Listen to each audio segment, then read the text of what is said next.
Just because you're a bank and you have a banking license doesn't mean you have an exclusive on banking.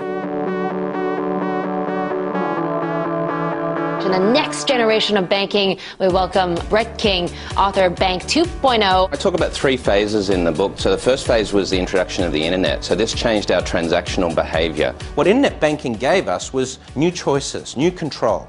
The psychology of that can't be underestimated. So as a bank, when we say to them, no, that doesn't work for us, you have to come down to the branch and sign a piece of paper, they say, are you crazy? This is the 21st century. We're under threat of losing the customer. If customers don't want to come into the branch, it's not that big a deal. We just serve them where they are.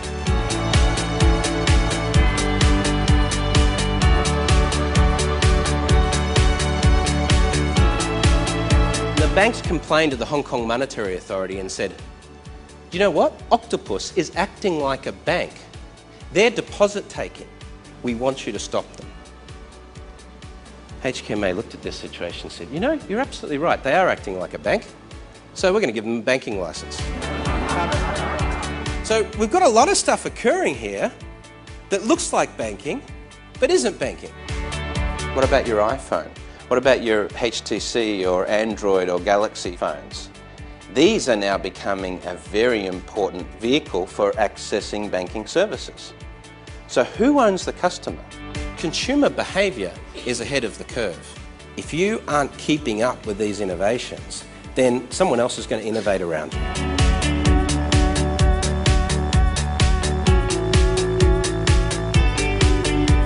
I'm not sure that branches are necessarily the way to go. If I was building a new bank, mobile is growing extremely strongly as a banking platform. When we look at the integration of NFC or near-field contactless communication technology into the iPhone platform for the next generation of the iPhone, this is going to become our credit and debit card.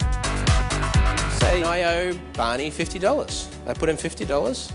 We touch our phones together, contactless to contactless. His phone just became a POS terminal. My phone just became a payment device. No card involved, no POS terminal involved.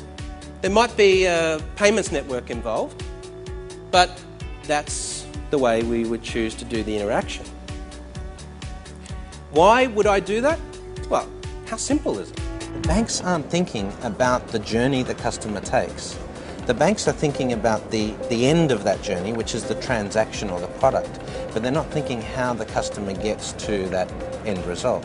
And when you start thinking about the journey the customer takes, that opens you up to some really great opportunities, and the web and mobile are obviously going to be key parts of that.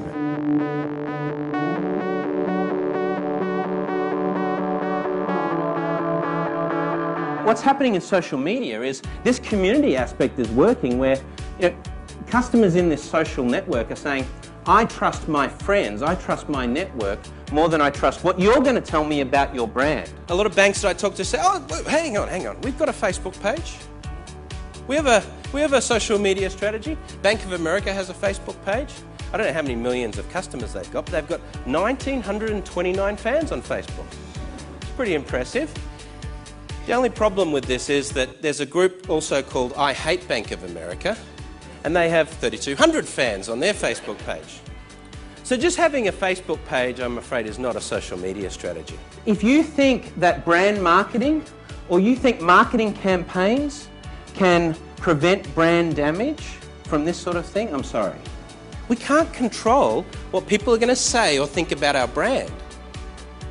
So this puts the onus back on us to demonstrate our brand.